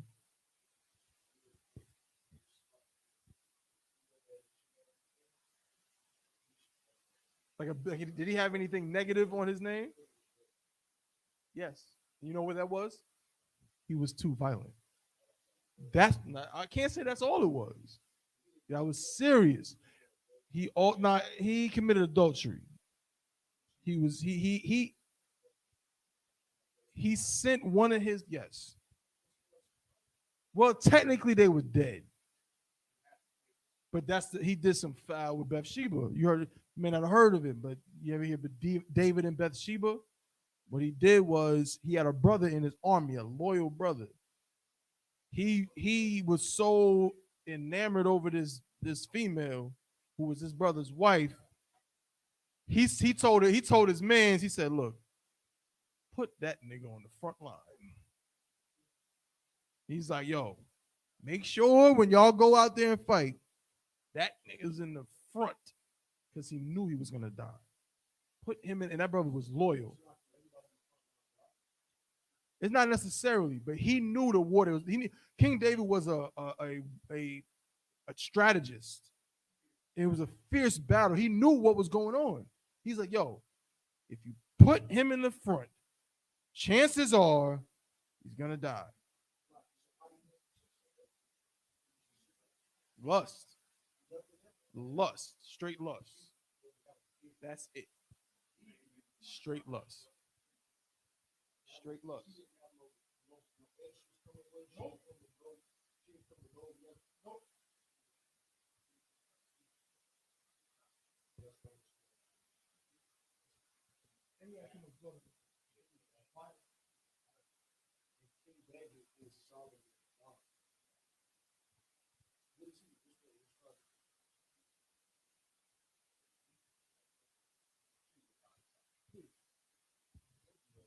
Like King David, he was always training for war. Like he loved it. The scripture says he loved it. Yeah, and he was always training, for war. Kingdom for women, including us. Now think about that. We got to be better than King David. And King David had many. Ego. He was King David. No, because when you King David, you feel like, no, I don't want. That's what lust is. I want that one. Because I'm King David. I have everything that I want. Because I'm the strongest, flyest person you've ever seen in your life. I'm stronger than everybody. I'm better than everybody. I killed Goliath. I did all of these. I got riches. I done been on the run. It ain't his homeboy. Nope, not to him in that moment. He's the king of Israel. He had already been through his struggles. You do brothers, let me ask a question. Do brothers commit adultery? Do brothers commit adultery?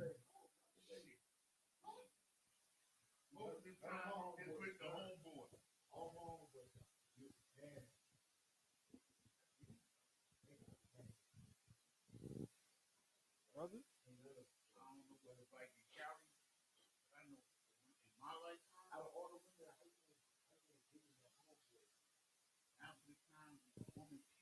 Didn't Snoop say that in the song though?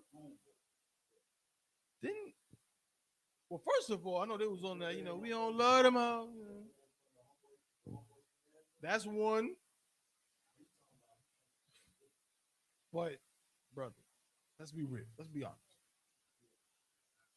In the hood, it happens. And in fact, because it happens, that's how a lot of people end up dead. That's how a lot of people end up in all kind of stuff. Now, again, we ain't got to get in it. It ain't about geography. It don't matter. It's foul.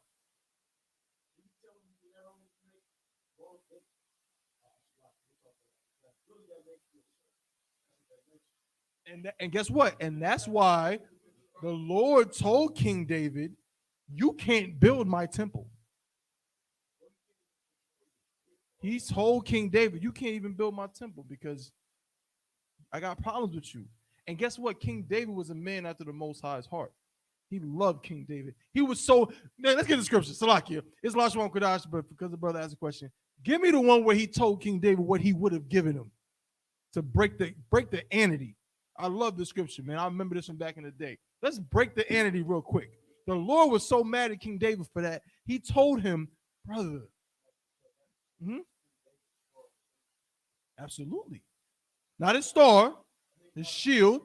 Con, because King David was our king, and the Lord told him he would be our king forever. Because God told us that David would be our king forever. That doesn't mean him literally, that the line of kings forever will come through King David. David was a, don't get it twisted. Go ahead. You know what I want, right, Yanazar? I'm gonna get it. Yeah, no, please say it. What you gonna say? No, I want to hear you, bro.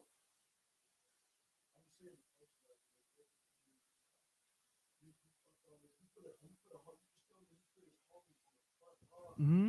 We just read a scripture.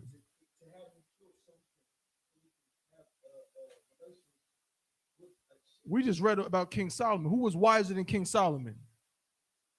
Who was wiser than King Solomon? Nobody. That's in the Bible. That nobody was wiser than King Solomon. No, there's nothing, bro.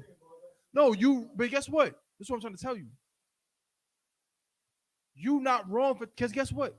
That is crazy. That's not solid. And guess what? King David got punished for that. He had to deal with the ramifications of that. But that does not change the fact that King David is our brother. And King David is the king that not I didn't decide it. The Most High said, this brother is a man after my own heart. I'm going to establish my kingdom with him. And he is going to sit on the throne forever. But guess what? His great grandson. You ask a question about the Bible of somebody who never did nothing wrong? He did. He did. His kingdom wasn't like Solomon's. Solomon is the only king in the history of Israel who really, from the day he was born to the day he died, didn't really have any problems. Can't say he was solid because he liked heathens. But what I can say is that his kingdom didn't have any problems. He was good. That's the height. King David had to, before he became king, had to be on the run from Saul because Saul tried to kill him. All you need to know is that brothers are stupid and do dumb stuff, especially over women. And guess what? But you can, right? And guess what? That's why I'm glad you in here. I want 10,000 of yous in here with me. That's what I need. That's what we need in here. You know what I'm saying? That's what it is. I want to read this one, Salakia.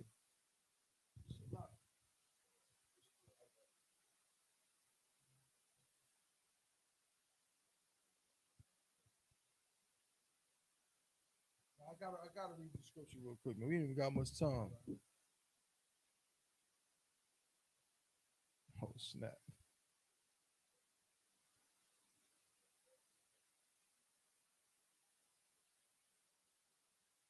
Give me 2 Samuel 12 and 8. No, I'm gonna talk about the Most High's relationship. Read that with David. Yeah. This is the book of 2 Samuel, chapter 12, verse 8. And I gave thee thy master's house and thy master's wives into thy bosom. Right, I gave you plenty of women. Go ahead. And gave thee the house of Israel and of Judah. Right, go ahead. And if that had been too little, I would moreover have given unto thee such and such. If that wasn't enough, I would have given you more wives and more houses. I would have given you anything you wanted, brother. Because King David was there's only a few brothers in the Bible, even though he loved Israel. But there's certain brothers that he called Abraham his friend. King David, he said, is a man. The way King David was, that spirit, that fight. You know, you ever met a brother like that? Some of y'all might be that nigga. That nigga that just liked to fight. Like, no matter what, for whatever reason, it just seemed like he just loved to fight all the time. Like he want to battle everything all the time. The person, y'all not like that. That's my nigga. Like, if there's a battle, he's with a battle. Who want to battle? I'm talking about scriptures. He's looking for it, right? There's brothers like that. The Lord is like that. That's why the scriptures in Exodus 15:3 says what? The Lord is a man of war, which is why he said King David was a man after my own heart. Exodus chapter 15 and verse 3. The Lord is a man of war. Yahweh is his name. And he said King David was a man after my own heart because King David was just like him. Okay, I got you one more. We run out of time, but let me get one more, right? So Yajim is hands. Matab means down, hands down, right? Yad Karab, of course, means hands of war. Now, here's one we say at the end of the class, right? That's important. Here's one that's very important to know. We're going to learn two real quick. So, at the end of the class, another thing that we say is what? We say, Wapanya Kwadum. Wapanya Kwadum. The wa just simply in that phrase means and, right? But we're going to worry about this. Panya.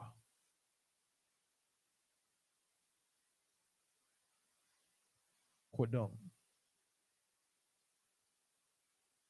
What does that mean?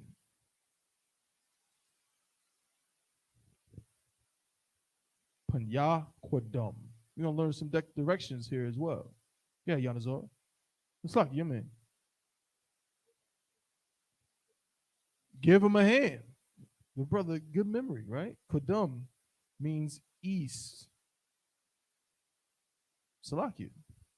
Give the brother a hand, you know what I'm saying? He's correct, right? East and Panya. Now, this is an important word. Panya essentially means to face, right? Panya Kwadum. So when we say wa Panya Kwadum, so remember we say at the end of the class, right? We might say, Imadium, which we just learned means everybody stand, right? And we're about to read the prayers. We say, Wa Panya Kwadum, which means end. Wa is the end. Right, just throw it in there. The Wa means end. Wa Panya Kwadum, and face east or eastward, right? Now, here's another important one West phrase that relates to this. We'll learn these too, right? So you might hear someone say this, and this is very important. Y'all brothers might know where I'm going with this. I think my black marker is done for. All right, let's see if this one is too wild. Hell, yeah, it's good.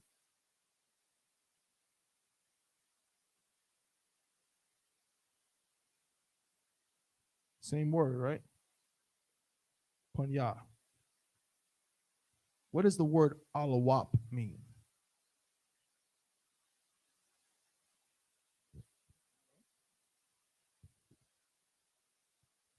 Alawap Yahana. Alawap Yahana. Alawap Mahayamin.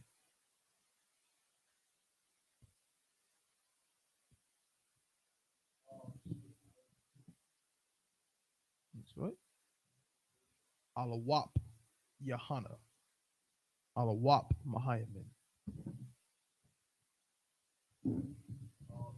Alawap Hazayan. Alawap Anya Shawamar. Alawap Katham Gabar. Alawap Q. Kobalamov. General. Give him a hand, right? Alawap means general. Now, when you hear somebody, this is important, brother, because we're gonna have to notice, right? So we know that Panya Kwadum means to face the east. Let's just look at this word in the blue letter while we break this down, because you might hear somebody say Alawat Panya. I mean, brother, do I even have to go to the damn blue letter Bible now? Good night. That's it. But in this context, it's more like general. In the Panya here, it's still face, but let's get in the blue letter. Well, here it doesn't really matter. In Hebrew, this there's a word for it. I can't think of the word right now. But alawat Panya alawat kind of means the same thing. Right, because if I was to write this backwards, you wouldn't be able to read it. You know what I'm saying? We got to read it out in English. real quick, Salakia.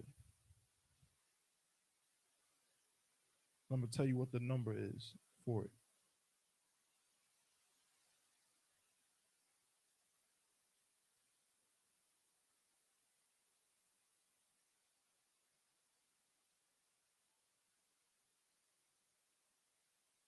So the word is H, Hebrew word H6440.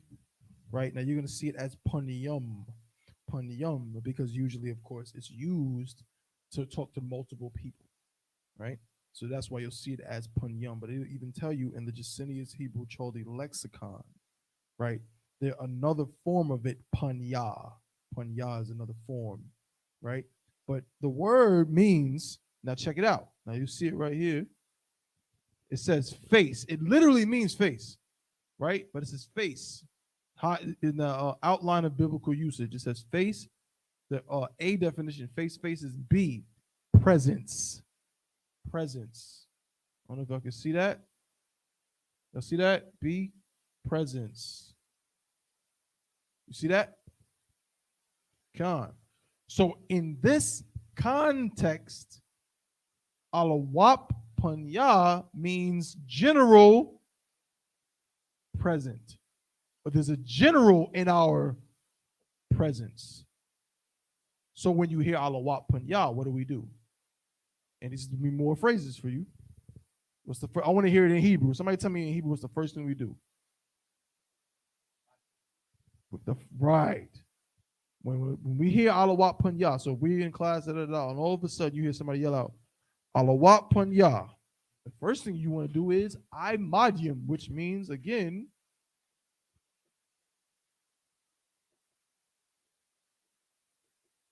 stand. Everybody stand. Right? You hear alawat panya. Everybody stand. Then what will you hear? Barak. Now we use that in the salute when we say to mean bless you, right? In this context, when they say alawat panya, everybody standing. They don't have to say imagine because everybody already stands there because we know the deal. You hear Barak.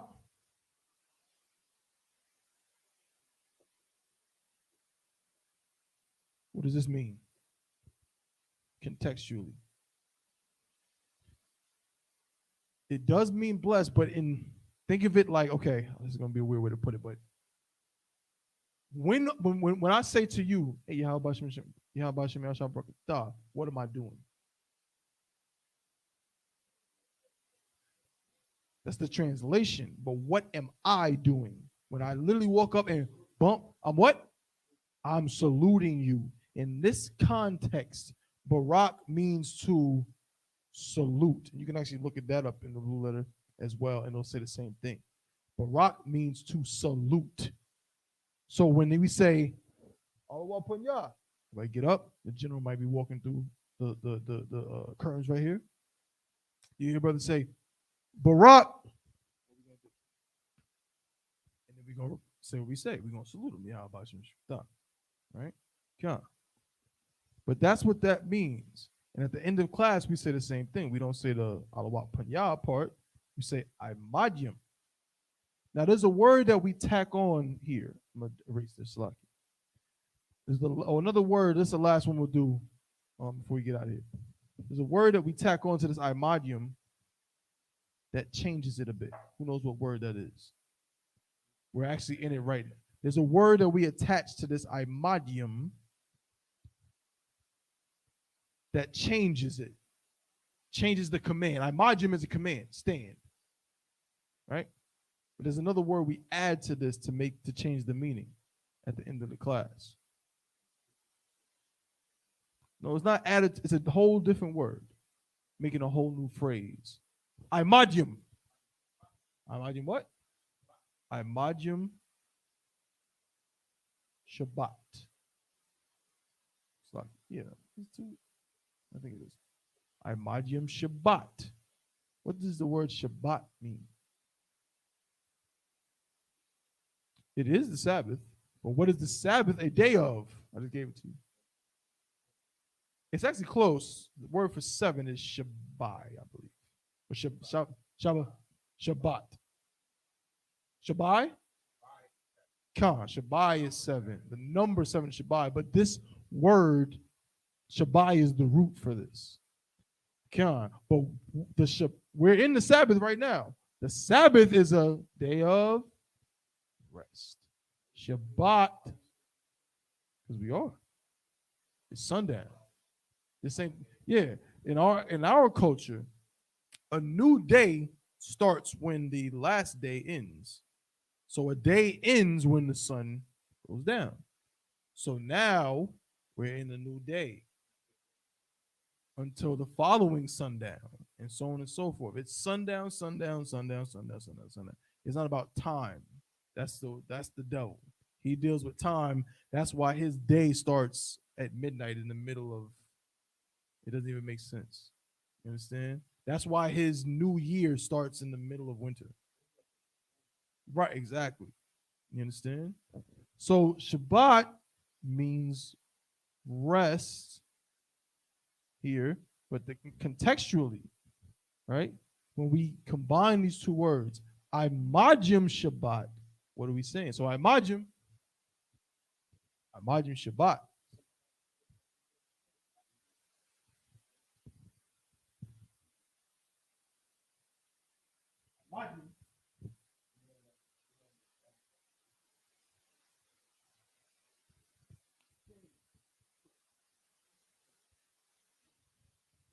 So that's how you can know what means what, right? And then back to Imajim, and then Barak, and so on and so forth. I'll just write these real quick so you have them. We'll just say, so Sar means what? Nope. Sar just means a turn. And Yashab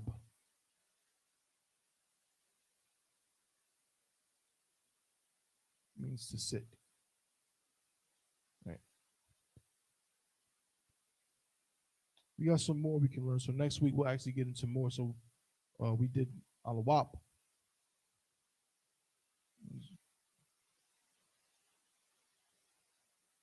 General.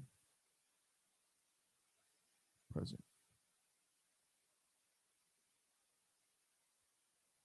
Yeah. Say what? What you mean?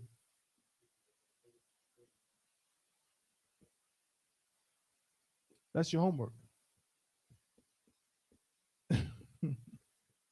What you mean?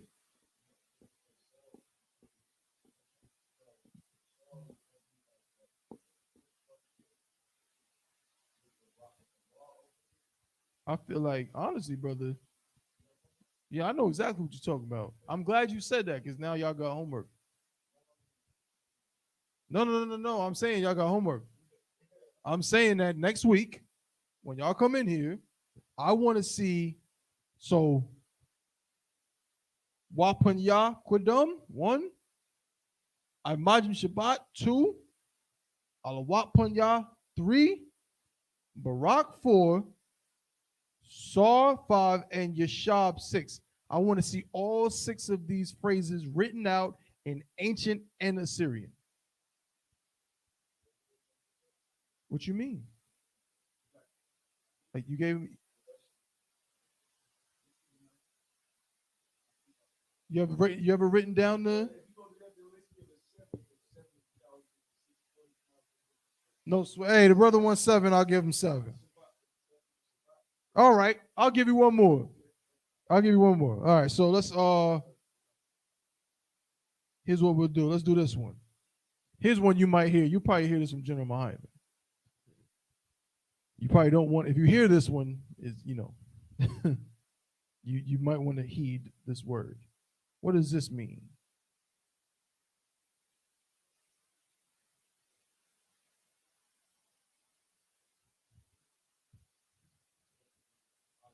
Damn right. Give him a hand, right? Shammai, right? It means be quiet. Really, the actual translation of the word Shammai is what? What does Shammai actually mean? It means to listen. to hear. And as we know, if you dealt with a female, you got to tell her at some point, if you talking, you not what? You're not listening. You shouldn't be talking, you should be listening. So that's what Shemai means. Shemai. What is this?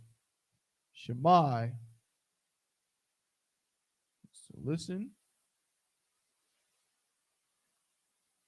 Slakia. Or be quiet.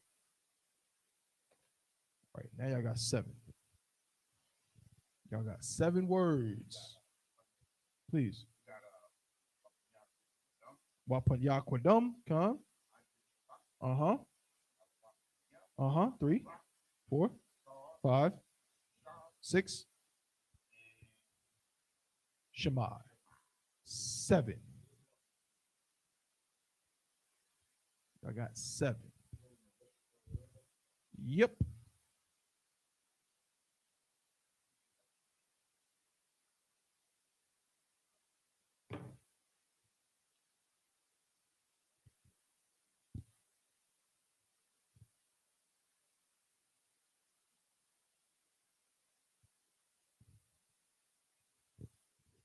Most High in Christ.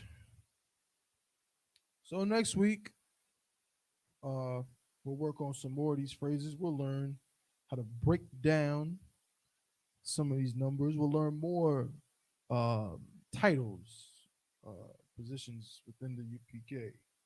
Right? We know all a lot. We're gonna learn Sarun. We're gonna learn Kayayol. We're gonna learn Kwatazayan. You know what I'm saying? Break those down into the Hebrew. Break these down into the Hebrew as well. God. Most High in Christ. That's what it is. Is there any questions in the class? Any questions online?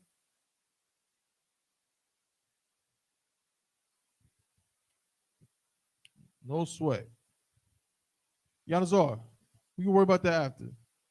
Khan. And with that, I'll pass the class over to priest and officer Yanazar.